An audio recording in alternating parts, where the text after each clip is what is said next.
Καλησπέρα σε όλους.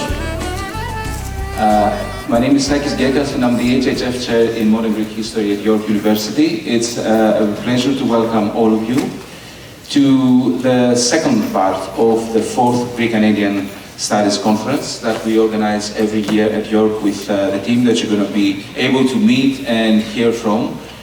It's especially a great pleasure to see so many of the people that have played a very crucial role in building the archive, from which you will be able to see and hear a lot more for the next 2 hours. We'll see how long it's going to last. So without further delay, first of all, I would like to thank all of you for being here, but I would like to call on the Consul General of Greece in Toronto, Mr.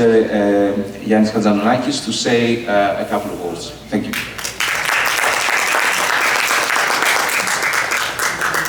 Thank you.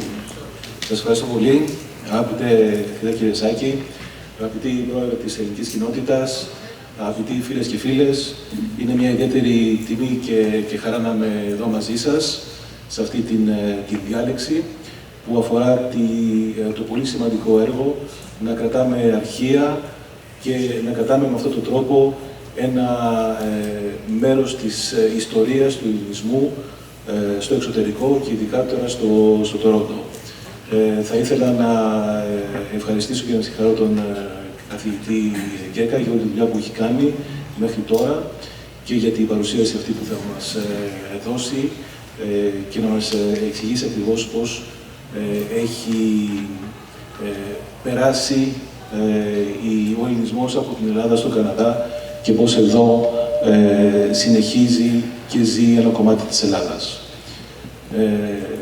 Δεν θα πάρω παραπάνω από τον χρόνο σας και πάλι εύχομαι καλή δουλειά σε όλους τους ερευνητές, σε όλοι αυτοί που κάνουν αυτή τη δουλειά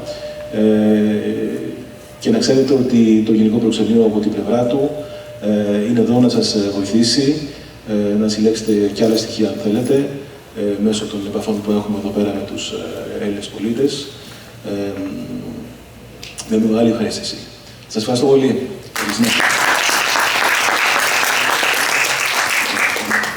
Thank you, Mr. Hatzadounakis. I should say that the Consul General of Greece, the previous Consul Generals, have been very active in getting the files of the consulate to the Ministry of Foreign Affairs archives for us to be able to see those records in the future. I would like, and also to thank Mr. Hatzadounakis and the Consulate General for the general support from the Minister of Foreign Affairs to the Chair of Modern Greek History and York University.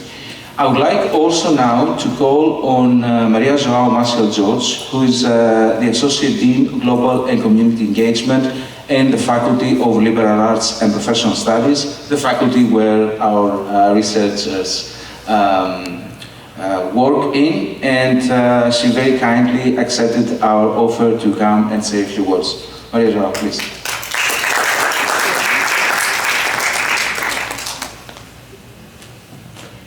Good evening, everyone. I was sitting here talking with that lovely lady. She reminds me of many ladies from my own community, kind and welcoming, and I feel right at home, including the fact that we never start on time. That's also like this in my own community. It's part of the experience. It's part of the experience. I feel right at home.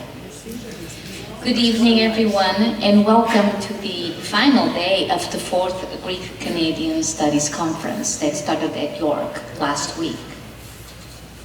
My name is Professor Sakis Gekis Hesed, MJ Maciel George. I go by MJ, but it is Maria João, and he says it so properly.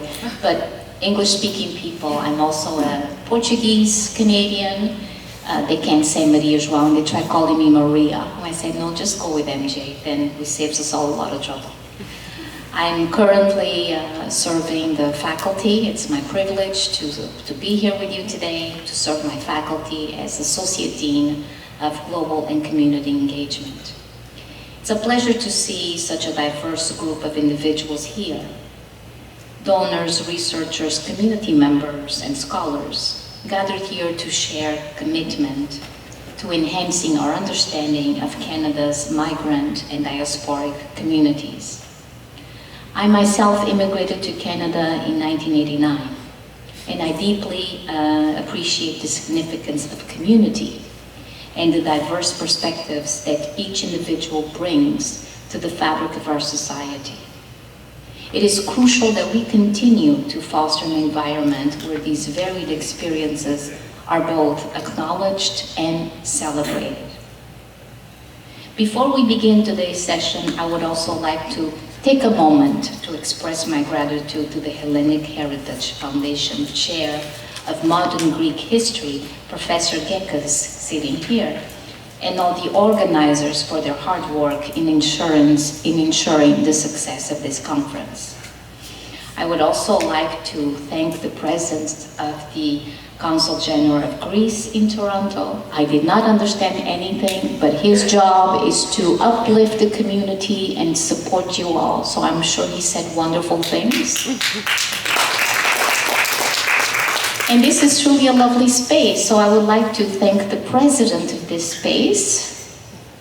Is he here? She is here. A she. I like that. That's a very good thing. So thank you for hosting us. And it's not in my remarks, but I also want to thank the ladies that do a lot in spaces that sometimes go acknowledged.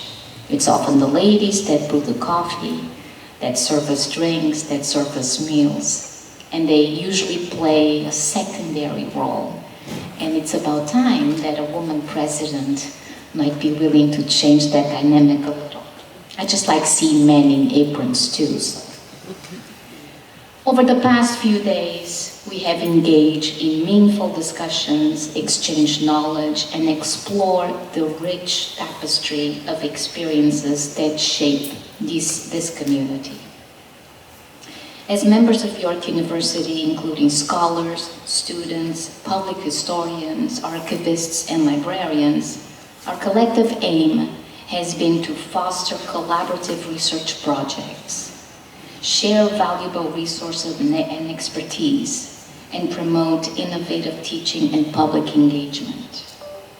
It is important to recognize that while diasporic experiences are often framed through narratives of displacement and exile, we have also made space for the perspectives of migrants who have chosen to leave their homes for various reasons. The exploration of sojourning and the potential to lead to settlements in Canada opens new dialogues that resonate not just here in the Greek community, but across many of our ethnic groups. Today is particularly special as we will be showcasing several digital projects that have emerged from this conference, including oral history interviews, historical maps, photographic exhibitions, and more interactive resources. I look forward to hearing more from the researchers, I'm sure you do too, who will share their key outcomes with the community. These projects not only illuminate the stories and contributions of diasporic communities, but also exemplify my faculty's commitment to preserving historical records and artifacts that reflect their unique lived experiences.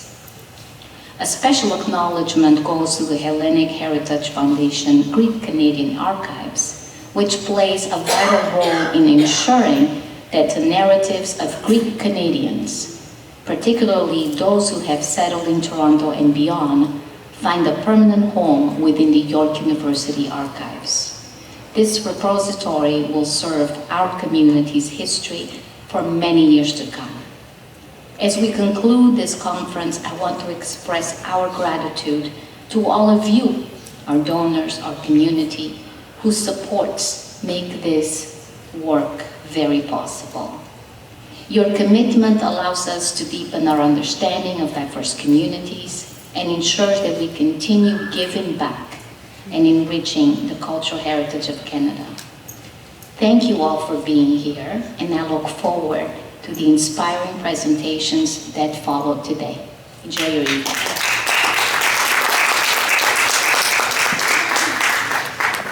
Thank you very much, Associate Dean Marcel George. I would like to now call on Maria Paraskos, our archivist, who is going to read the land acknowledgement in English first.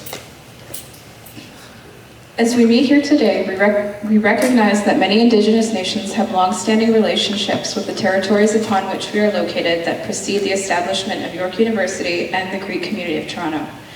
We acknowledge our presence on the traditional territory of many Indigenous nations. The area known as Takaronto has been caretaken by the Anishinaabe Nation, Haudenosaunee Confederacy, and the Huron-Wendat.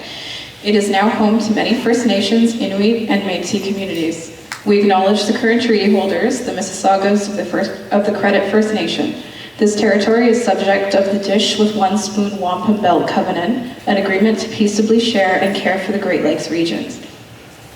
As members of the diaspora, we must acknowledge that the stability, safety, and opportunities that this land gave us came at a cost to the Indigenous peoples not only of this country, but also of this continent. While we may not have direct ties to Canada's colonial past, we acknowledge that we have benefited from the structures and mechanisms that continue to harm Indigenous people through theft, genocide, and apartheid. This acknowledgement is not meant to invoke feelings of guilt, but to instead encourage self-reflection on what this land has given us.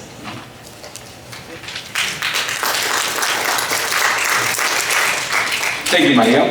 I will read now the land acknowledgement in Greek, because it's one of the things that we do sort of innovatively, let's say. Καθώς συναντιόμαστε εδώ σήμερα, αναγνωρίζουμε ότι πολλά αυτόχθονα έθνη έχουν μακροχρόνιες σχέσεις με τα εδάφη στα οποία βρισκόμαστε, οι οποίες προηγούνται της ίδρυσης του Πανεπιστημίου York και της ελληνικής κοινότητας του Τορόντο. Αναγνωρίζουμε την παρουσία μας στην παραδοσιακή επικράτεια πολλών αυτόχθονων εθνών. Η περιοχή που είναι γνωστή ως το Καρόντο έχει τύχει της φροντίδας του έθνους Ανισινάμπεκ, της Ομοσπονδίας Χαουδενοσόνε και των Huron-Wendat. Τώρα φιλοξενεί πολλά πρώτα έθνη, Inuit και Métis. Αναγνωρίζουμε τους υφιστάμενους κατόχους της συνθήκης, τους Mississaugas του Credit First Nation. Αυτή η περιοχή υπόκειται στη σύμβαση της ζώνης Wampum Piato Mena Kutami, μια συμφωνία για ειρηνική κοινή χρήση και φροντίδα της περιοχής των Μεγάλων Λιμνών. Ως μέλη της Διασποράς πρέπει να αναγνωρίσουμε ότι η σταθερότητα, η ασφάλεια και οι ευκαιρίες που μας έδωσε αυτή η γη είχαν τίμημα για τους αυτόχθονους πληθυσμούς, όχι μόνο αυτής της χώρας, αλλά και της Επίρου. Ενώ μπορεί να μην έχουμε άμεσους δεσμούς με το αποικιακό παρελθόν του Καναδά, αναγνωρίζουμε ότι έχουμε υποφεληθεί από τις δομές και τους μηχανισμούς που συνεχίζουν να βλάπτουν τους αυτόχθονους πληθυσμούς μέσω κλοπής, γενοκτονίας και apartheid. Αυτή η αναγνώριση δεν έχει σκοπό να προκαλέσει αισθήματα ενοχής, αλλά μάλλον να ενθαρρύνει την αυτοκριτική σχετικά με όσα μας έχει δώσει αυτή η γη. And I think for those of you who could understand, you can see the power of language and how it reads and feels differently, of course, in each language. I would like to start now with the first of several presentations that we have in two sessions, effectively. Some of our team members are not able to make it. One sends his regrets because he is recovering from a minor surgery, but nothing too worrisome. And the second, Arjun Laskaris, and the second, Bill Molos has sent his video presentation. But I would like to start first with a general overview of what we have been doing in the last year, more or less or so, and to give you a sense of this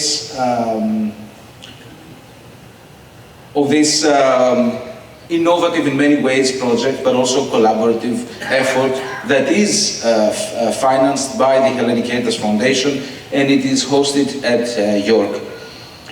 The project that all this comes from is a project that started now 12 years ago with Chris Grafos, a then PhD student, and a very good friend eventually. Chris was willing to do a research project on the Greeks in Canada and in Toronto specifically, but he came up to this impossible task of lighting the sources on which he would base his empirical research. So for those of you who might not be familiar with the process of historical research, an archive, or actually several archives and collection of documents or sources of any other kind, interviews, photographs, sound and image, are fundamental in completing a research project or even an undergraduate project sometimes.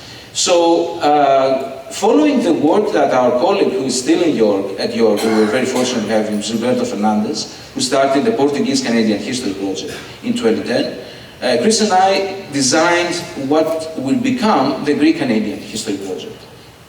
And we started very small. We immediately found, or very soon after rather, found Mr. Michalis Muratidis, who is here with us today. And we organized the first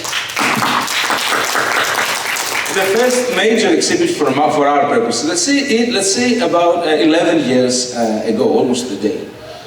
So that is the first time that we decided that this is going to be, we realized basically that this was going to be a community project. This could not be something else.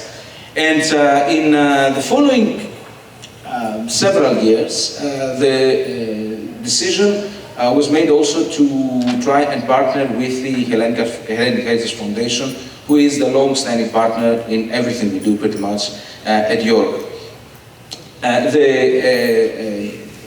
The crucial issue here was how we would be supporting all the projects that we had in mind. So we had designed, let's say, a list of projects, and we had to see how we were able to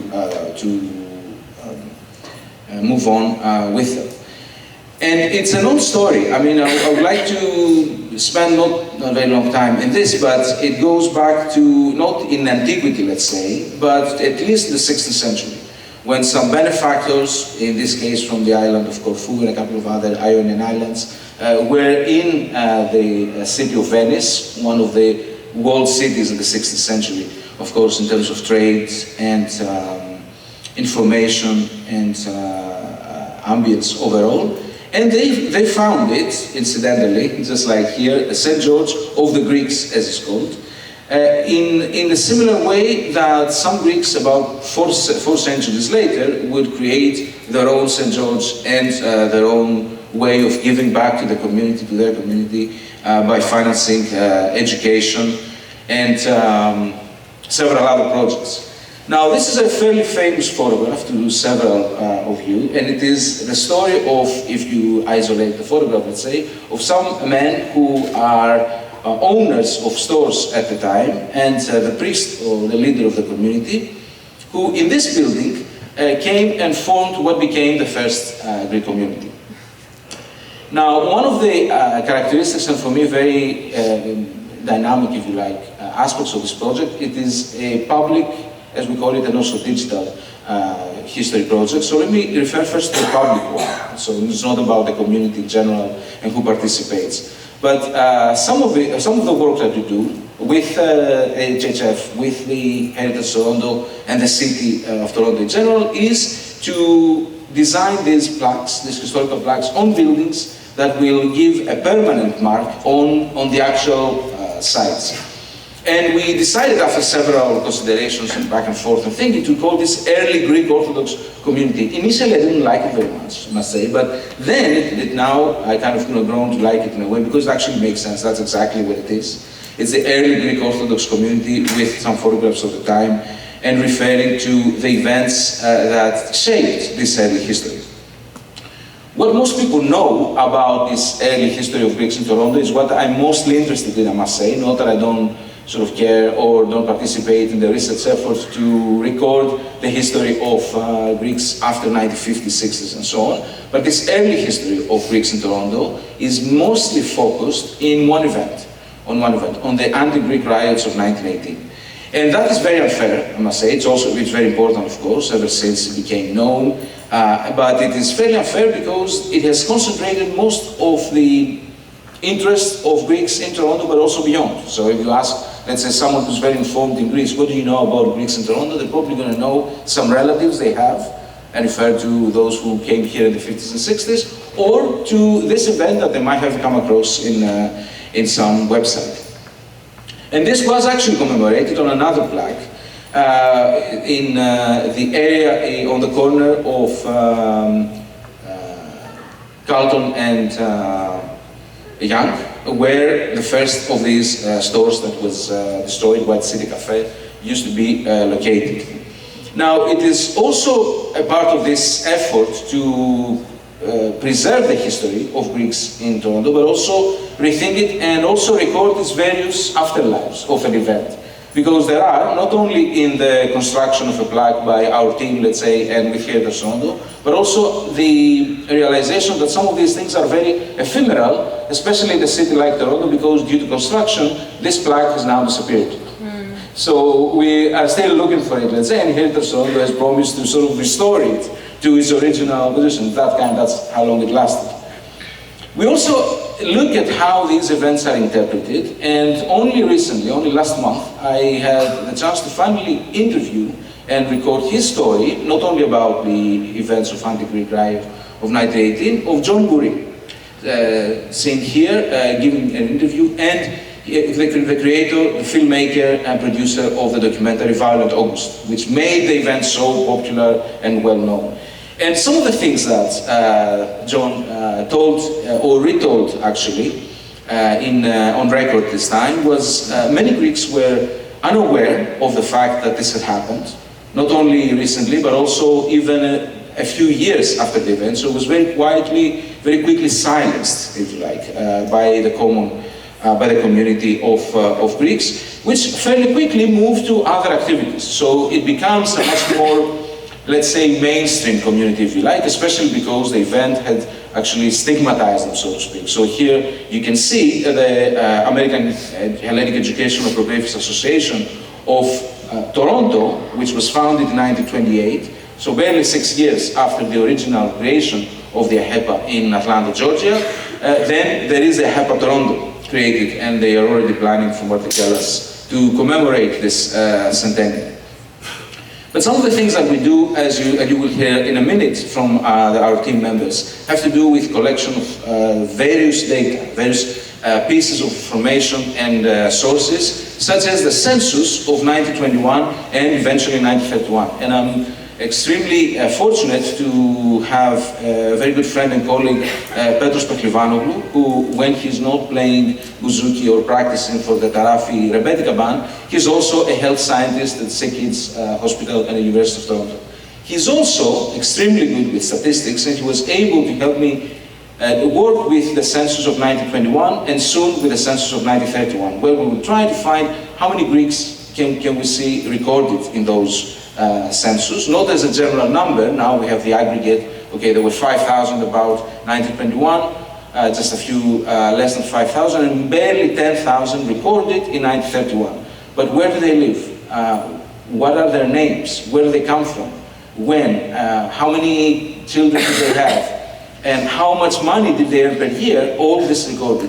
And I'm going to give you this one graph, is what they do. So I don't know if you can see it very clearly, but most of them expectedly are laborers. You know, there is this, and that's when you start revising, let's say, the argument or the often mentioned opinion that, you know, Greeks had restaurants, let's say, in Toronto. No, actually, most Greeks were laborers, were workers in the city, as you can imagine. But this is a community that's very aware of its history, and as you can see here in this collage, it's in 1931 that they celebrate, and you know, this is from the Toronto Star, very publicly, the 100 years of the Greek state. That's what they celebrated back in 1931. Some of the children here, seen here, are the children of the original founders of the Greek community in 1909.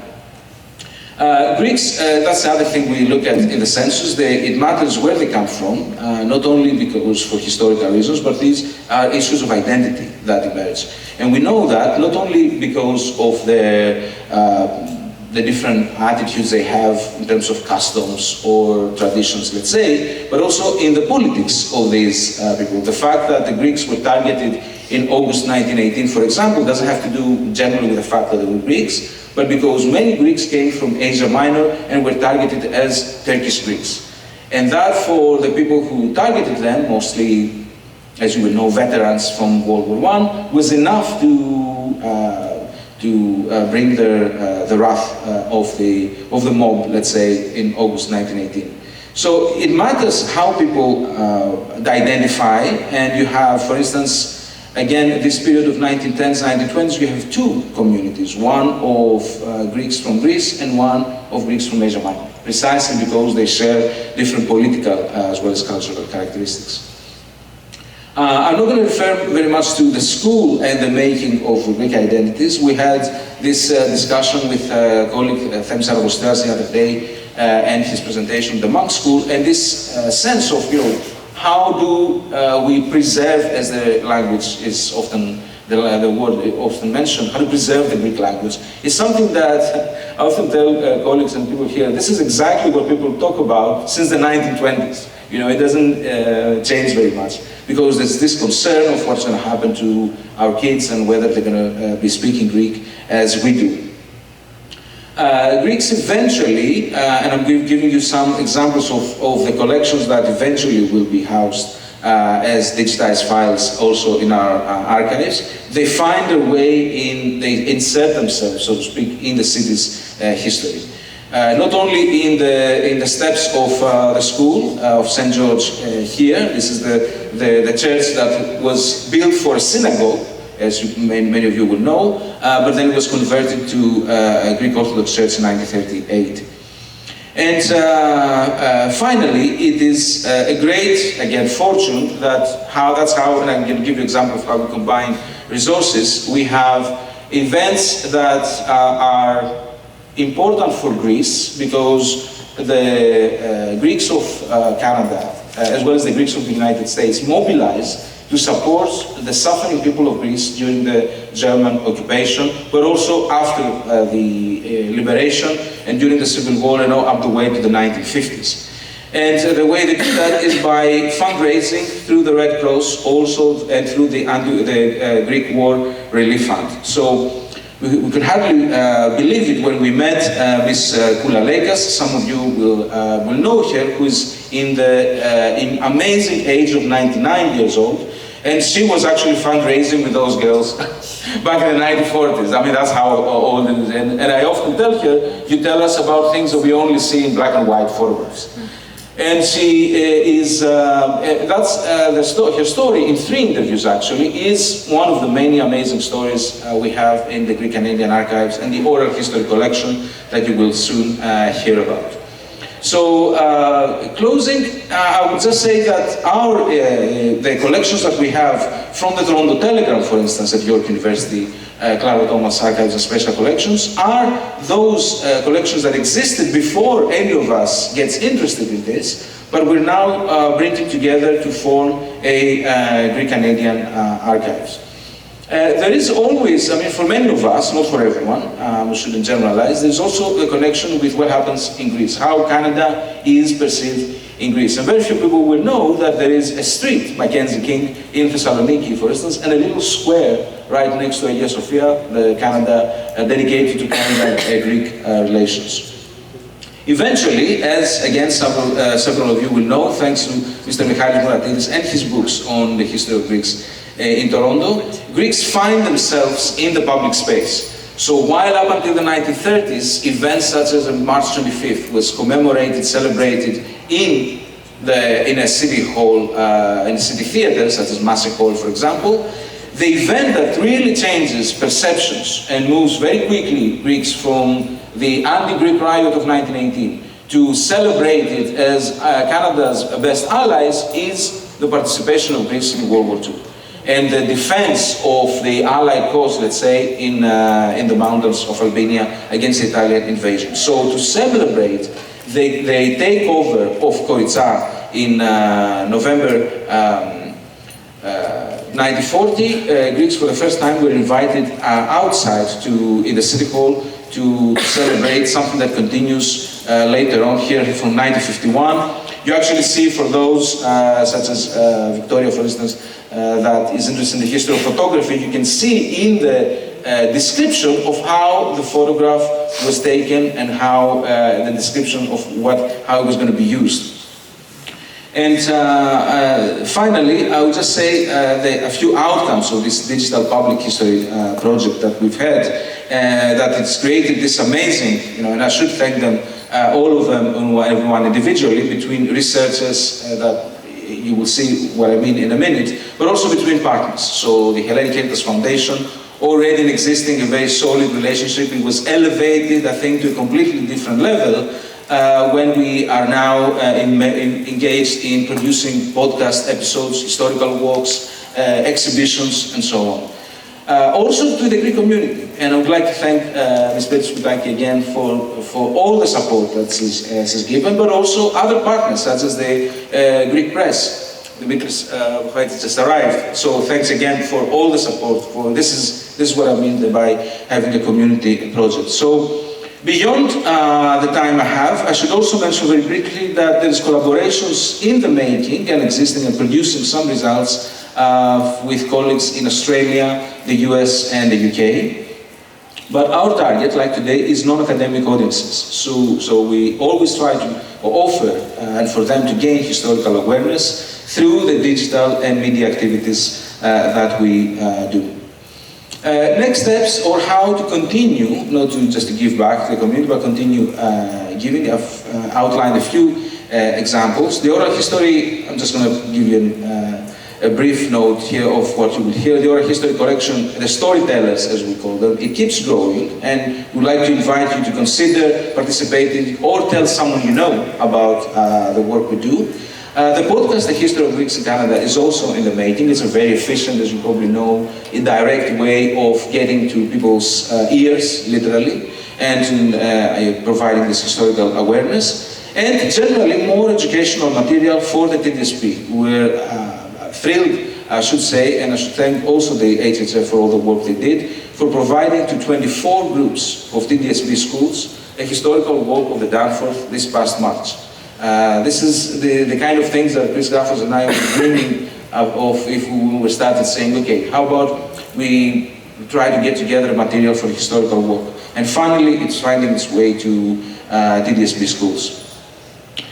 Last but not least, digitization and the display of many of these documents and photographs is also in the making. And all this is going to be definitely secure and promoted way more and increased its importance, if you like, with the creation, eventually, what I hope will be a Center for Global Hellenic Studies in Toronto. But for more on this, you'll hear in the future. Thank you very much. Hello, I'm Bill Molos. I'm the Chair of Liberal Studies at the University of Guelph Humber and the former Director of the HFF Greek Canadian Archives. Before I begin, I wanted to thank the organizers for the invitation and the Greek community of Toronto for hosting us again. I'm really sorry I couldn't join in person today, but I'm excited to share some reflections on the development and future of the Greek Canadian Archives. It was my honor to work here for 2.5 years. There were a lot of challenges, which is common in community projects like this, but contributing to the creation of this archive has been among the most rewarding experiences of my professional career.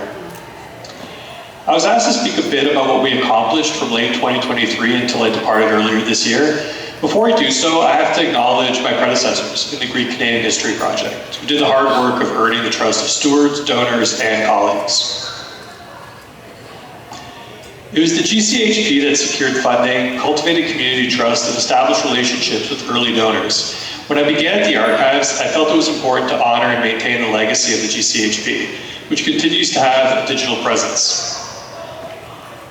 Building on their foundation while moving forward required a brand refresh. First of all, we had to create a new logo.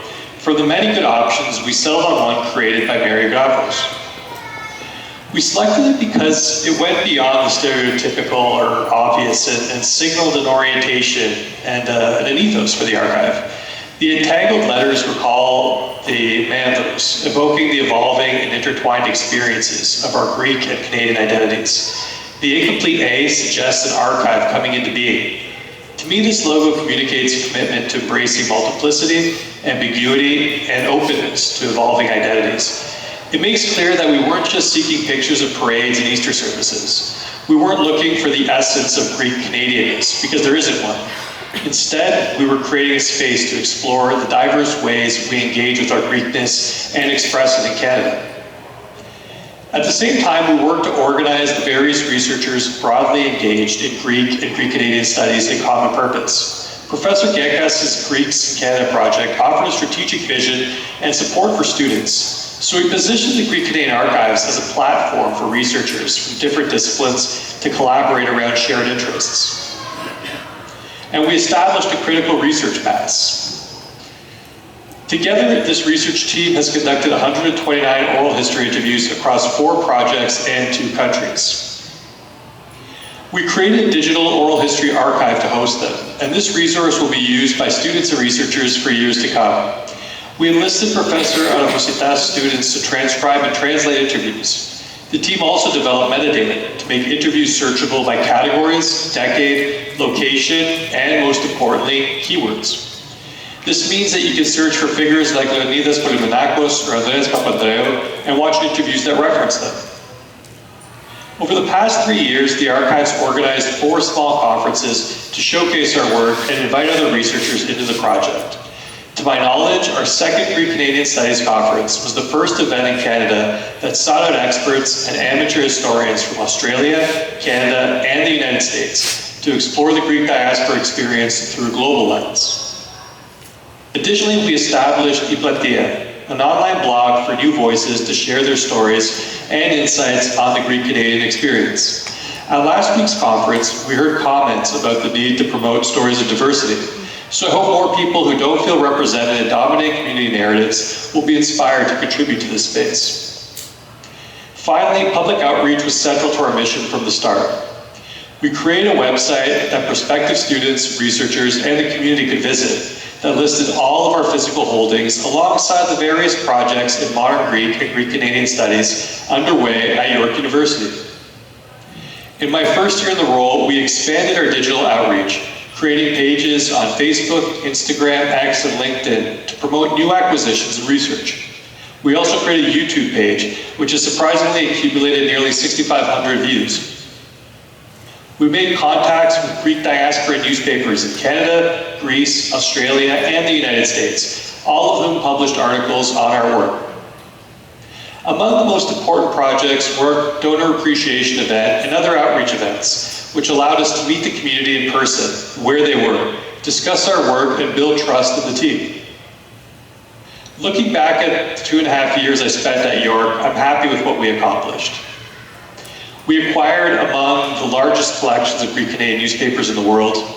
The video recordings from the Amos Calverley and Basil Vanis collections contain invaluable insights for documentarians and historians interested in various aspects of 20th century Greek and Greek Canadian history.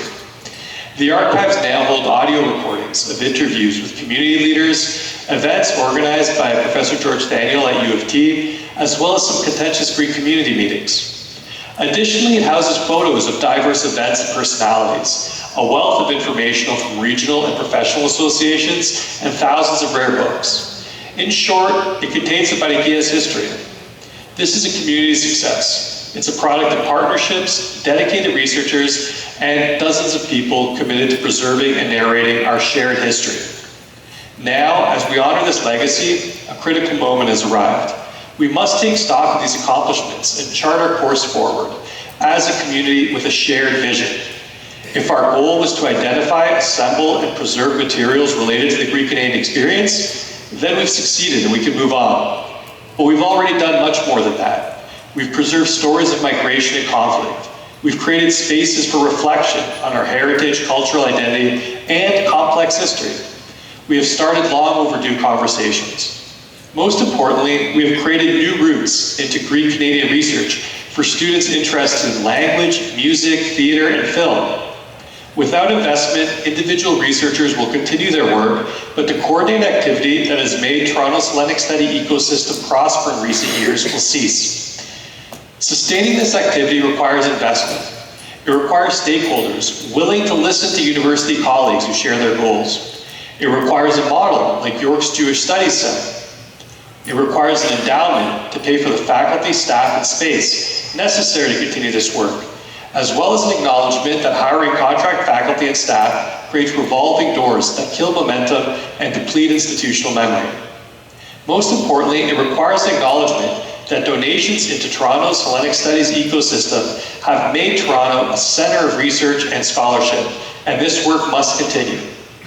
To conclude, I'm not only happy with what we've accomplished, but I'm positive about the potential for the future and the archive's role in it.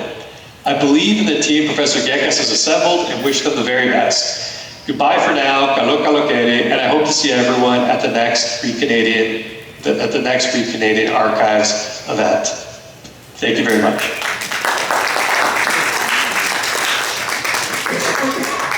A big thank you to Vasilis, to Bill Molos, not only because we are extremely proud for his now position as Chair of Liberal Studies at Humber Welsh, but especially proud and grateful for all his work in more than 2 years to set up basically a lot of what you're going to see of how our research team has taken on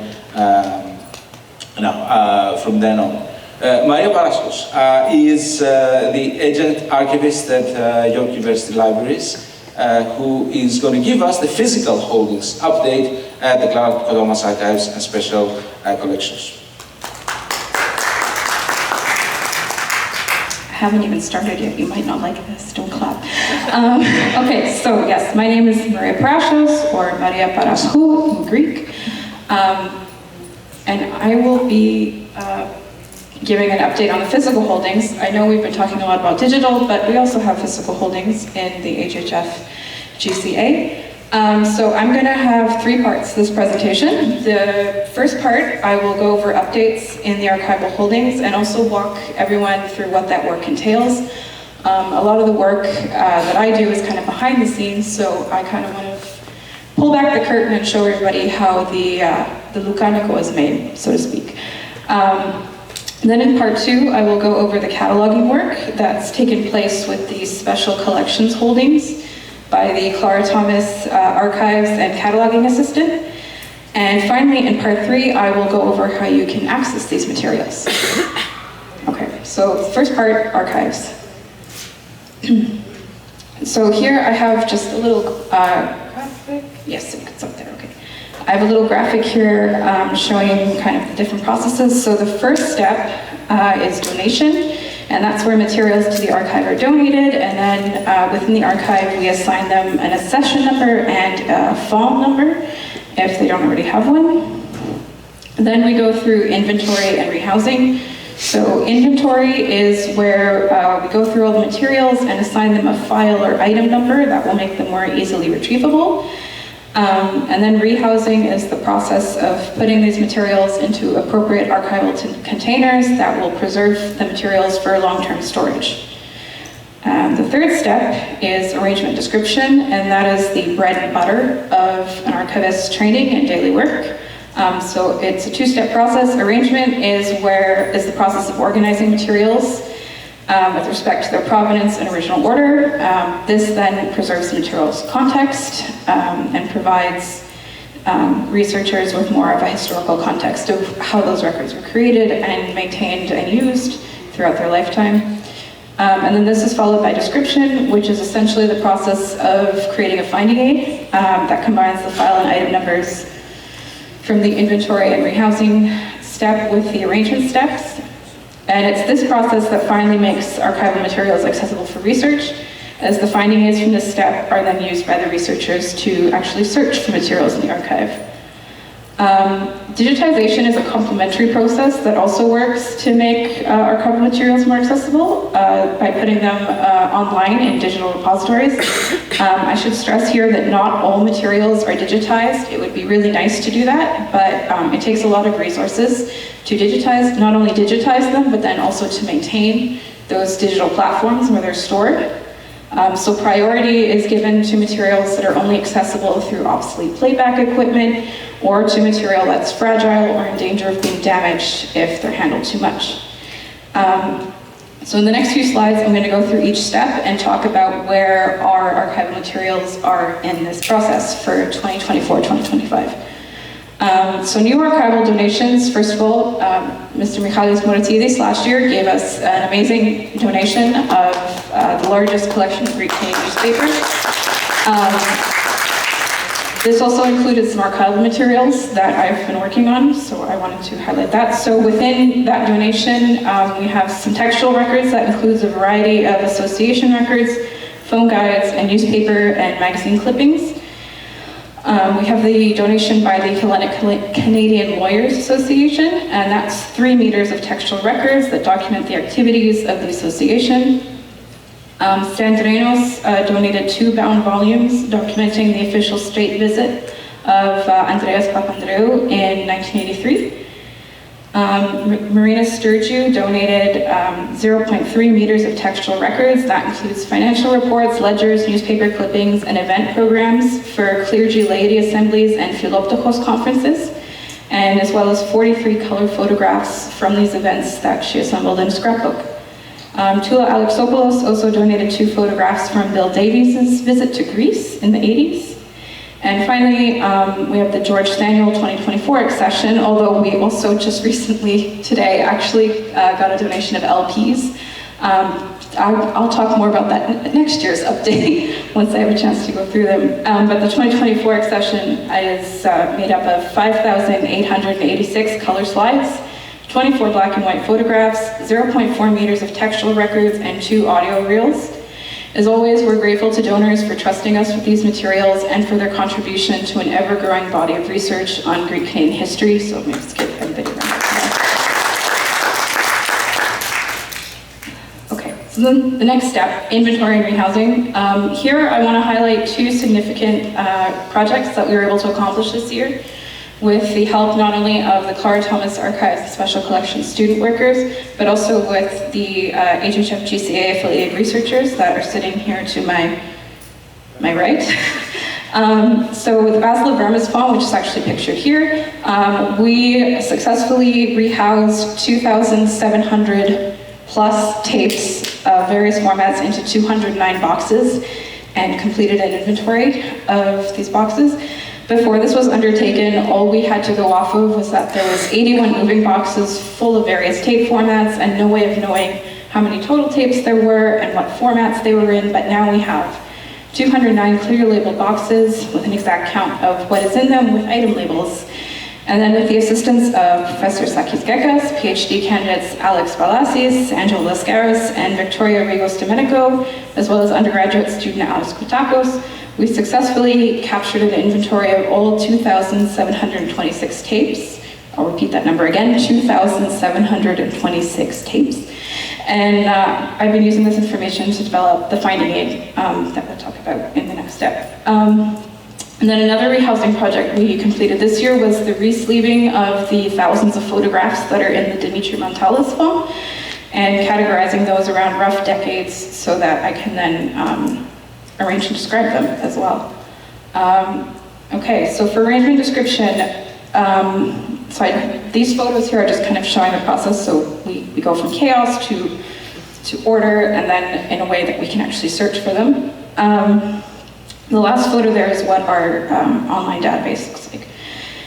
I'll go over that at the very last section. Anyway, so for people who like numbers, in 2024-2025, I managed to arrange and describe 2.7 meters of textual records, 5,953 photographs, 2 audio reels, and 72 gigabytes of digitized materials. So digitization, this year we managed to digitize 120 audio cassette tapes, from the George Staniel phone. And we sent film reels from the Amis Calverley phone to an external vendor for digitization. Unfortunately, due to the age and storage conditions of those reels, we were only able to get 78 of the 115 reels digitized, but that's still a pretty significant amount of reels that we were able to digitize.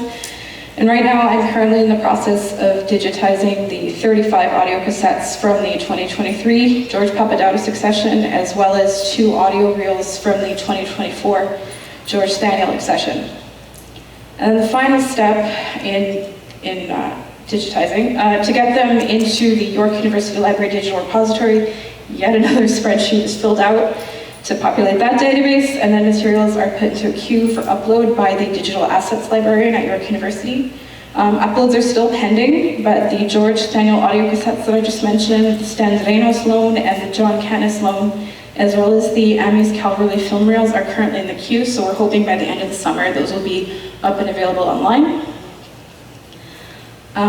Okay, so now I'm going to go over special collections updates. So the Michael Vitopoulos collection is over 2,000 books. So far, 1,073 titles have been cataloged and entered into York University Library's library catalog. The Hellenic Heritage Collection is where rare books from multiple donations get cataloged into. This includes books from the Hellenic Heritage Foundation, George Papadatos, George Daniel, Trifon Haidos, and others. So new donations this year to that collection one of them is by Semelas Setetidis, and she donated 4 books, 2 written by Andreas Papandreou and 2 that were published by the Papandreou Cultural Foundation. And then George Daniel, we had a donation of 12 publications of rare books, including a spelling dictionary from 1922. And then we also have ongoing cataloging this collection for the Christos Ziadis books. We had 30 boxes of books that we're slowly working through to catalog. I also want to highlight that we had assistance from the HFF History Committee with cataloging these materials when a group of volunteers came to the archive and went through some of these boxes. The information they captured are contributing to the work of the cataloging assistant. Greek Canadian Newspapers Collection is another special collection we have. This is where we've cataloged the newspapers from the Greek community of Toronto, the Chronica bound volumes, and the Dimitri Mantalis Fond. He had 2 newspapers, Iskoupa and Eleftheri Foni. More newspapers will be added to this collection as we continue to process the file, so just keep looking for updates there. And finally, Michalis Moratidis collection. Here we had a donation of 31 full runs of newspapers and 305 books. As this was such a significant donation of material, the decision was made to catalog the newspapers and the books from this donation as a unique collection, so that's why they're separate from the Greek Canadian Newspapers collection. And so far, the cataloging assistant has managed to catalog 14 full runs of newspapers and 2 books. And more will continue to be added to this collection as cataloging work continues. Okay, but how can you access all those materials? I've actually made a little video, hopefully play. Okay, good. So you can view descriptions and find links to each font and special collection by going to the Physical Holdings tab of our website. To view the finding aid for an archival font, you click on the finding aid button for a direct link to that database screenshot that I had up earlier.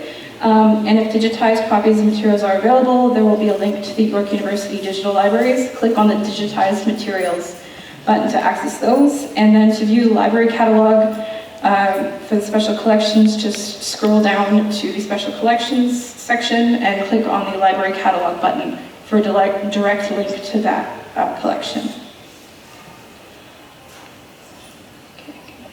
There we go. If you have any questions or you need any research assistance, if you have specific research questions, you can send me an email. It's mparas@yorku.ca. Unfortunately, my last name is too big for putting all of it in there, but it's the story of my life.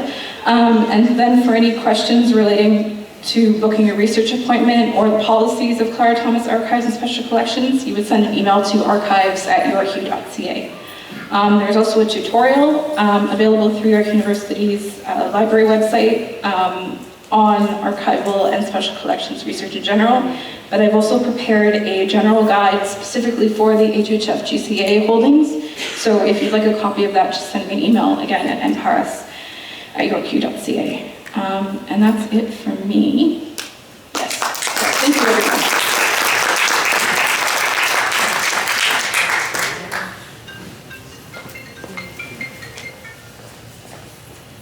Maria, thank you very much. You can see, not only for the presentation, which was very rich, but also for the work that Maria has been doing, and you can tell why from very early on when we were discussing with Chris Grafos and later Bill, what would it take to create the archives, we were absolutely clear that we need a professional archivist to do this. There's no way that we'll be able to do this kind of work and have the technical expertise to develop all the skills, let alone to have this collection.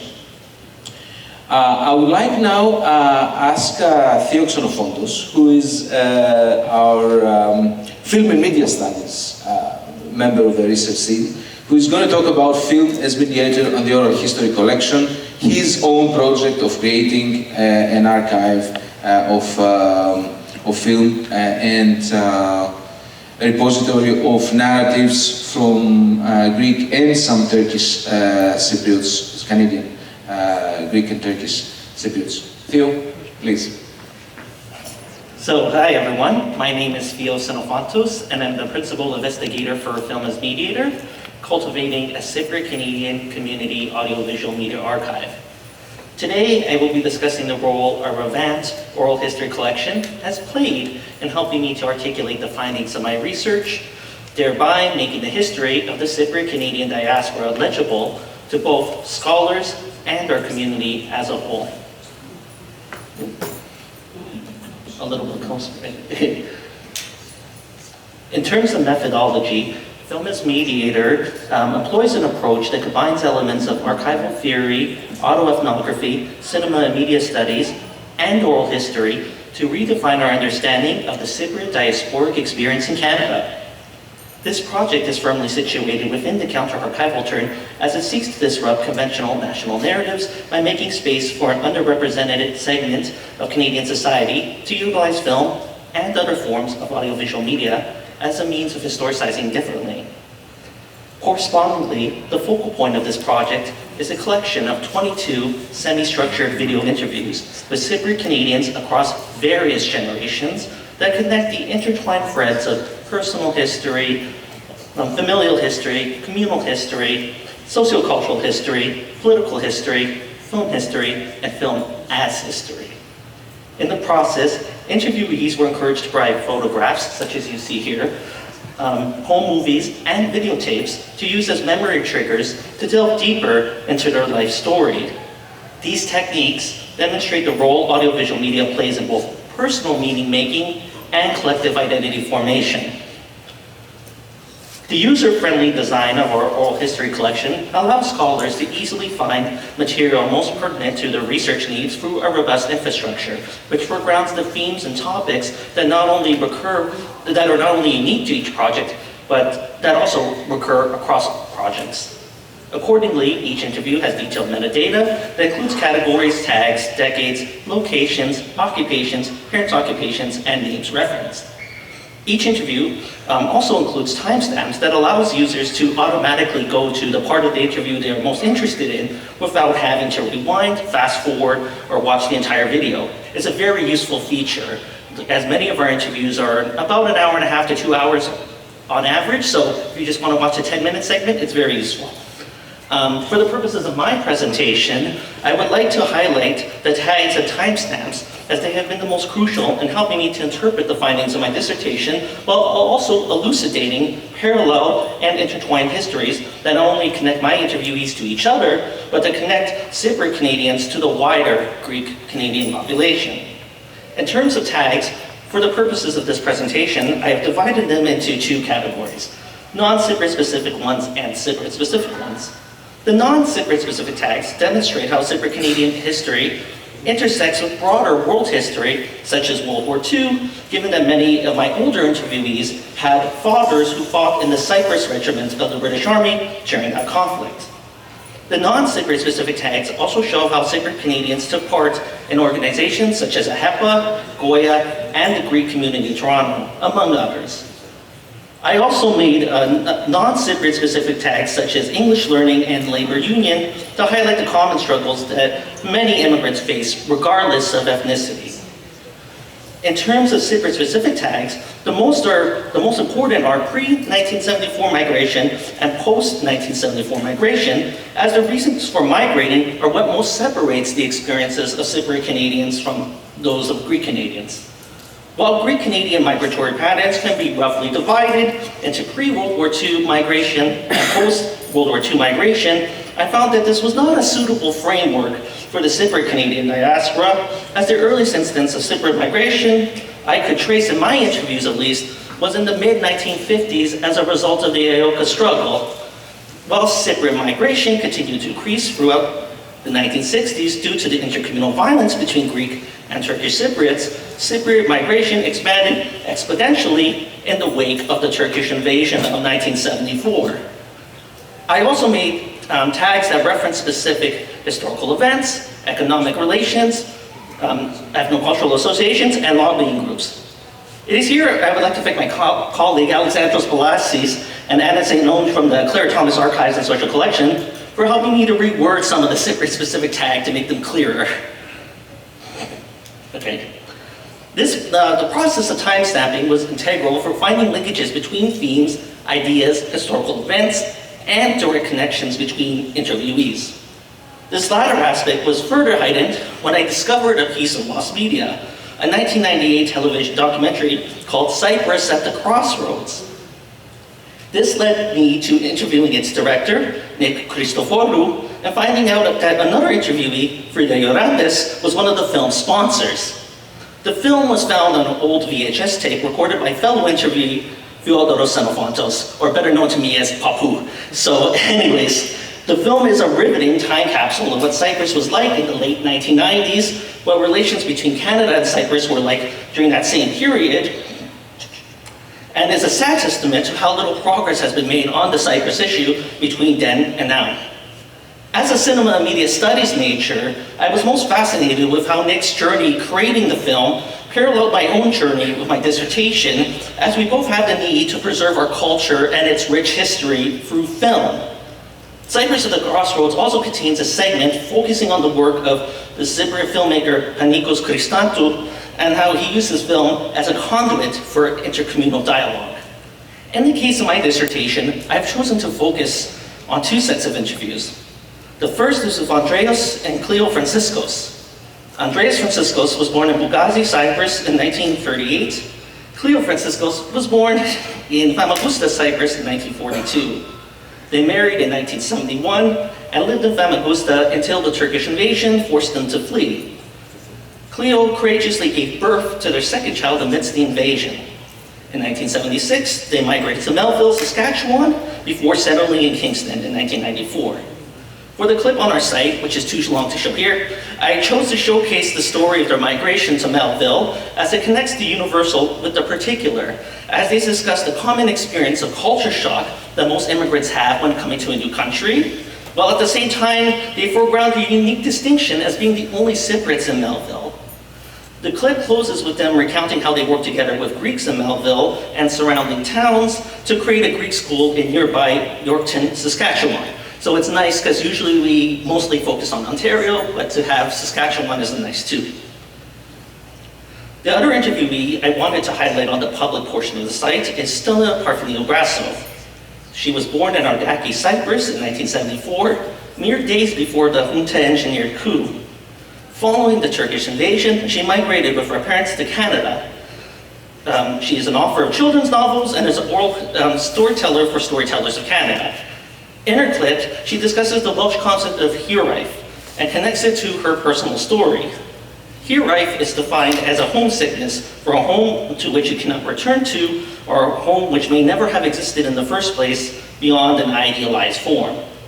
Once again, this clip perfectly balances the universal and particular, as Stella's feeling of hiraeth is common for many Cypriots across all generations, even my own born after, because of 1974. Other parts of their stories, alongside a section of an interview with Androula Sokoulis, who assisted her husband Chris in providing aid for refugees and organizing a protest in Ottawa following the invasion, were incorporated into a video I made last year entitled Memories of 1974, which can be found on our lovely YouTube channel, which Bill showed earlier. I would like to thank the Papa's Post, the Greek Press, and Greek City Times for promoting the video upon its release in December. The Greek City Times was especially nice because they called it a documentary like it was a real film. So I really appreciate that. Even though I had to finish conducting interviews for my dissertation in August 2023 per my research ethics protocol, I am always making new discoveries as I make my way through a wide array of media materials. Recently, I found the letterhead from the Cypress Relief Fund of Ontario and was surprised to discover that its headquarters was here at 34 Cliff Park Drive. Even though a few of my interviewees mentioned this organization, they never referred to its location. So if anyone has details or institutional records about the Cypress Relief Fund of Ontario, please get in contact with me. And to close in that vein, I would like to conclude my presentation with a call for interviews. While I have more than enough interviews for my dissertation committee to evaluate, especially because my dissertation committee is not Greek or Cypriot, so the history doesn't matter as much to him.